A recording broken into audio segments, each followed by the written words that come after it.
If you just go by the post-mortem report that the NDTV team has accessed, in which it's very clearly written that the death basically took place within fraction of second, and basically the death has taken place at the various spot, and we are at the various spot right now, just basically covering this story. And here you see, this is the road where that unfortunate incident has taken place. The Scorpio driver who was driving, who was behind the wheels, who was driving the vehicle, was coming from this very side, and at that point in time, Sahil was standing over here on his bike Yamaha R1500, and there if you see, there is a car, there's a cab which is standing over here at this point in time.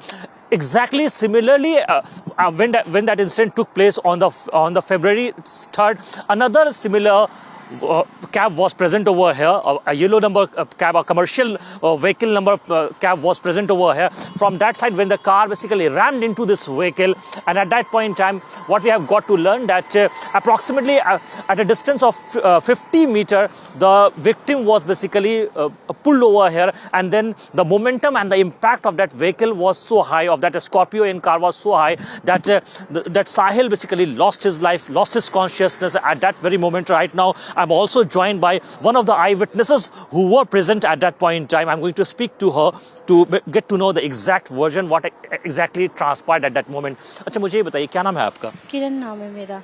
किरण, जिस वक्त ये दुर्घटना हुई, क्या देखा आपने? मैं ना इस साइड से आ रही थी, मैं ना स्नैप कंपनी में काम करती हूँ ना, तो मैं इस साइड जा रही थी। क्या एक्चुअली है ना, वो ना कार आई एकदम से, वो यहाँ पे ना कॉलिंग पे बात वगैरह कर रहा था। मतलब मैं दूर थी, मैंने इतना साफ से इतने नहीं देखा, तो ना वहाँ ना एकदम से आई ना, तो ना वो लड़का खड़ा था और ना पुश करते हुए ले गई उन्हों को। और यहाँ पे एक चीज आप बता रही हैं, यहाँ पे एक कैब खड़ी थी जहाँ पे इस वक्त अभी हम खड़े हैं, है ना? तो ये कैब रुकी हुई थी या ये भी थोड़ा बहुत तो खड़ी थी, आराम से खड़ी थी कैब। उस तरफ से, जिस तरफ से स्कॉर्पियो आ रही थी, आप ये कह रही हैं कि उस तरफ से बाइक वाला क्या कर रहा था? बाइक वाला खड़ा था, पता नहीं कॉलिंग वॉलिंग पे बात कर रहा था वो। बाइक वाला फोन पे बात कर रहा था और रुका हुआ था, बाइक भी स्टैटिक थी, और ये उस साइड से बहुत तेज रफ्तार में आ रहा था। हाँ जी, वो आपने देखा क्या वो मोबाइल यूज कर रहा था, फोन का इस्तेमाल कर रहा था गाड़ी वाला? मैंने उन्हों को नहीं देखा मैंने, बट जैसे कार आ रही है ना, वो ऐसी ही कार आ रही थी, वो खड़े थे कॉलिंग पे बात कर रहे थे, एकदम से आई वो ना, एक कैब खड़ी थी, उनके बीच में पुश हो गए एकदम से। अच्छा, ये बताइए, उस कार की जो वेलोसिटी थी या मोमेंटम आपको कितना दिखा? लगभग कितनी तेज रही होगी गाड़ी? धीरे थी?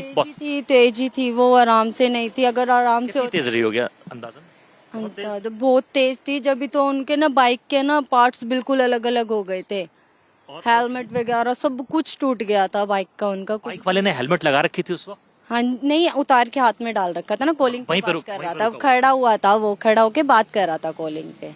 अच्छा, जब वो जो लड़का स्कॉर्पियो चला रहा था, जिस वक्त गाड़ी चलाते हुए उस तरफ से तेज रफ्तार में आया, वो यहाँ से फरार हो गया था या रुका था यहाँ पर घटना के बाद? देखा था आपने? यहीं पे खड़ा था वो भी, मतलब कि पता नहीं ड्रिंक कर रखी थी, क्या कर रखी थी, वो यहीं पे खड़ा था, वो भी, वो गया नहीं था, वहीं पे खड़ा था वो भी। फिर वो साथ में लेके गए थे, कंप्लेंट वगैरह करी थी। वो जो पुलिस की टीम थी यहाँ पर घटने कितने देर बाद पहुंची? बाद में आई थी, एकदम से तो आई नहीं थी, टाइम लगा। कितना देर लगा? लगभग हो गया आधा एक घंटे बाद। आधे एक घंटे बाद? ये द्वारका का सेक्टर 11 है, बहुत ही प्रोमिनेंट लोकेशन है। उस वक्त टाइम लगा था, एकदम से तो नहीं आई थी, टाइम लगा, नहीं आई थी। अच्छा, उसके अलावा ये बताइए, एम्बुलेंस कितने देर बाद आई? एम्बुलेंस तो आ गई थी जल्दी।